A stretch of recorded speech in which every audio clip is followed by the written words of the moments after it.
पिछले 11 वर्षों से गुरुग्राम, जयपुर और बिजनौर में स्लम इलाकों के किशोरों को सशक्त बनाने के लिए समर्पित एनजीओ न्यूफ्यूजन क्रिएटिव फाउंडेशन ने हाल ही में अपना वार्षिक कार्यक्रम जज्बा 2024 फीट बड़ी सफलता के साथ मनाया। यह कार्यक्रम छात्रों की अद्वितीय प्रतिभा का एक जीवंत प्रदर्शन था, जिसमें कई प्रस्तुतियों और एक सुंदर चित्रकला प्रदर्शनी का आयोजन किया गया, जिसने सभी उपस्थित लोगों का दिल जीत लिया। कार्यक्रम की शुरुआत गुरु स्वाति सिन्हा के मार्गदर्शन में एक शांतिपूर्ण गणेश वंदना से हुई। इसके बाद दर्शकों को नाटक दुआ बद्दुआओं के बीच प्यार और दुआओं का सफर ने गहराई से प्रभावित किया, जिसे पंकज गुप्ता ने निर्देशित और अविनाश कुमार ने कोरियोग्राफ किया था। इस शक्तिशाली प्रदर्शन ने किन्नर समुदाय द्वारा समाज और अपने परिवारों में स्वीकृति पाने के संघर्षों को मार्मिक ढंग से प्रस्तुत किया। यह नाटक सामाजिक न्याय और समावेशिता पर एक गहन टिप्पणी के रूप में सामने आया, जिसने सभी उपस्थित लोगों के दिलों को छू लिया। न्यूफ्यूजन क्रिएटिव फाउंडेशन ने किन्नर समुदाय के कई सदस्यों, जिनमें गुरु मां शिल्पा चौधरी भी शामिल थीं, को उनके साहस और समाज में उनके योगदान के लिए सम्मानित किया। जज्बा 2024 का एक महत्वपूर्ण आकर्षण प्रतिष्ठित काका हाथरसी पुरस्कारों का वितरण था। पिछले 8 वर्षों से न्यूफ्यूजन ने पद्म श्री काका हाथरसी जी की जयंती और पुण्यतिथि के अवसर पर इन पुरस्कारों का आयोजन किया, जो न केवल उत्कृष्ट उपलब्धियों का सम्मान करते हैं, बल्कि युवा मनों को अपने लक्ष्यों की ओर बढ़ने के लिए प्रेरित भी करते हैं। न्यूफ्यूजन की संस्थापक डॉक्टर अनुभूति ने साझा किया कि इन पुरस्कारों की स्थापना छात्रों को प्रेरित करने और काका जी के जीवन और कार्यों के बारे में जागरूकता फैलाने के लिए की गई है, ताकि नई पीढ़ी उनके उज्जवल जीवन से प्रेरणा ले सके।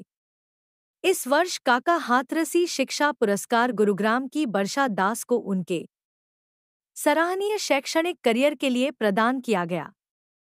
काका हाथरसी प्रेरणा पुरस्कार, जो मैजिक क्रिएशन द्वारा प्रायोजित था, रेशमा को उनके शैक्षणिक और प्रदर्शन व दृश्य कला में असाधारण विकास के लिए दिया गया।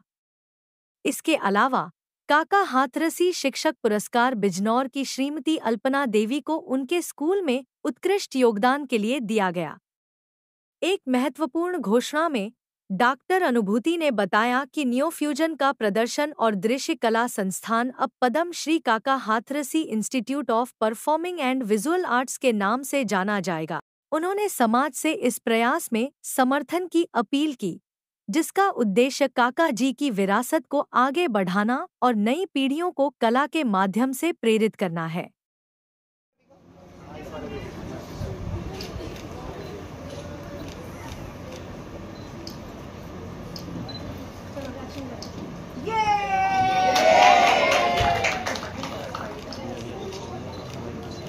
Thank you. Ready?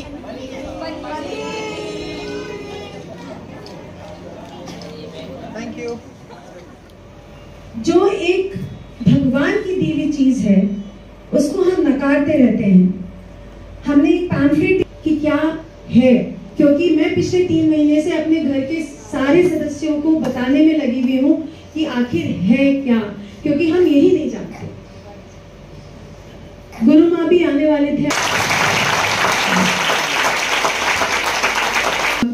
मोनी दीदी से सबसे पहले मैं मिली, नहीं संगीता दीदी से सबसे पहले मैं मिली थी, और फिर मोनी दीदी से मैं मिली। संगीता दीदी ने मोनी दीदी से मिलाया, शायद संगीता दीदी को भी याद नहीं होगा। याद है? याद है। तो फिर मोनी दीदी ने मुझे शिल्पा दी के बारे में बताया। शिल्पा दीदी से मैं मिलने गई। मेरे लिए भी पहला मौका था कि क्या होगा, कैसे होगा, लेकिन क्या प्यार उन्होंने मुझे दिया है उस दिन। मैं ऐसा लग रहा था कि मैं आज धन्य हो गई, मेरा दिन बन गया। आज मैं दीदी के पास आई, बहुत सारी चीजें सिखाई जो आज हमने ली गई। उसमें से अगर आपने देखा होगा, आपने बधाई वाला सॉन्ग बताया था, तो वो हमने आज देने की कोशिश की। तो मैं मानने अपने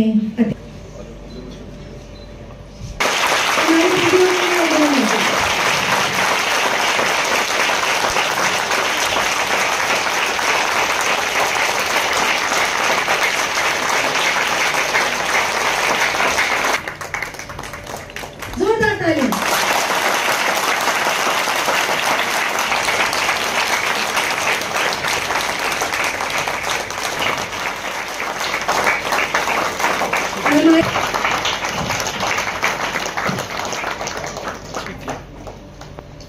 हमने आज देखा है, अगर हम दिखा पाए कुछ अवार्ड्स हमारी ये ब्लेसिंग्स है कि वो बनेगी IAS ऑफिसर। अभी वो BA कर रहे हैं। बेटा रक्षा ठीक है। तो बहुत बहुत स्वागत और बहुत बहुत शुभकामनाएं आप।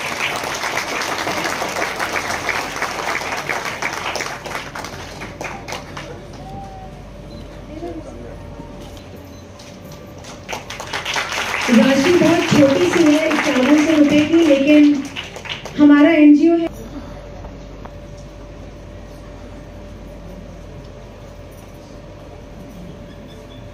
तो स्थिति आपके लिए, आप बाहर हैं, आप आज आ नहीं पाएंगे।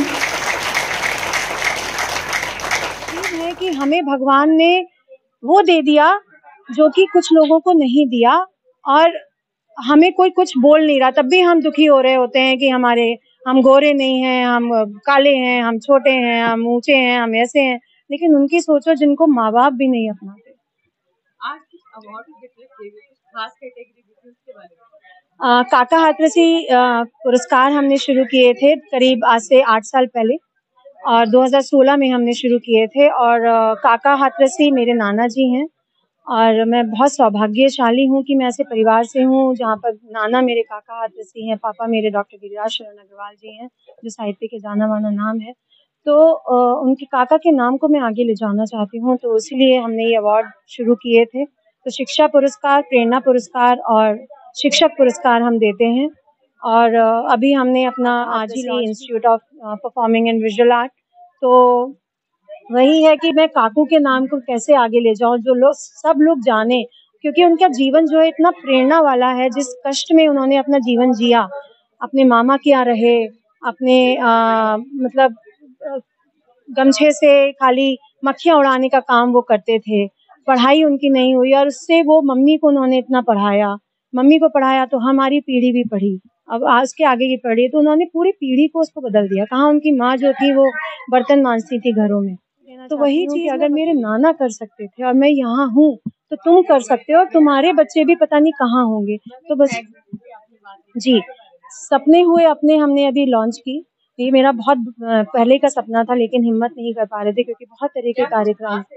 इसमें हमारे बच्चे ही अपने मन की बातों को लिखते हैं। तो पहला हमारा अंक अभी आया था कि वॉइस टू ड्रीम्स, तो वो अंक था कि अपने सपनों को ये कैसे आवाज दे सकते हैं, कैसे उसको सच कर सकते हैं, कैसे अगर वो सपने देख रहे हैं तो उनको क्या मेहनत करने की अब जरूरत है, वही था। लगा बच्चे ने जो किया, बच्चे ने बहुत ही जवाब भी नहीं मेरे मुंह पे कि मैं बोलूं। वो बच्चे ने इतना अच्छा किया, एकदम बोलने से बाहर आंसू आ गए। ठीक है, बच्चों ने जो हमारा जिंदगी के बारे में जो बच्चों ने दुनिया को दिखाई, सबको दिखाई बच्चों ने, ये हम लोग बहुत खुश हुए इसमें। ठीक है, और भी सब समझे और भी सबको खुश हुए। ठीक है, हमारा जो गुरु माँ है और भी जो है हमारे जैसे डांस जितने भी है, ये वीडियो उन तक पहुंचेगी तो वो भी और खुश रहेंगे। ठीक है, बच्चों ने जो किया इसके लिए बहुत बहुत शुक्रिया बच्चे ने। हाँ, वही मैं कह रहा हूँ कि आज जिस विषय को लेकर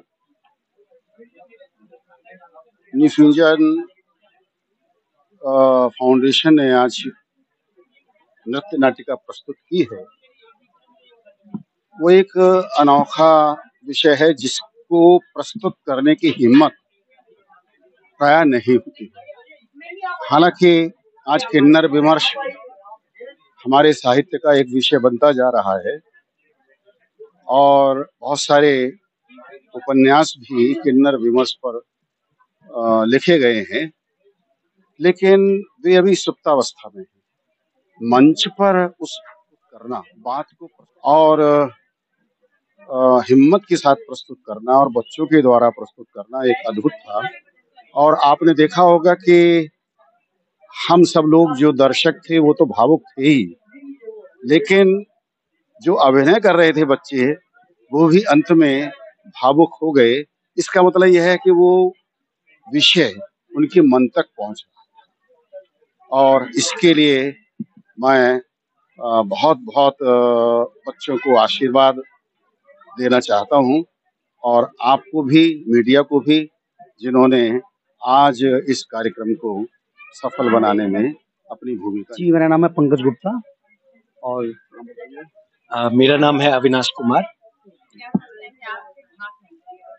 देखिए, जो प्ले जो हम लोग सोच रहे थे, इसमें सबसे बड़ी बात मैं ये कहूँगा कि एज ए डायरेक्टर मुझे डर लग रहा था कि क्योंकि बच्चे छोटे हैं और ऐसा ना हो कि वो हंसी का पात्र बन जाए।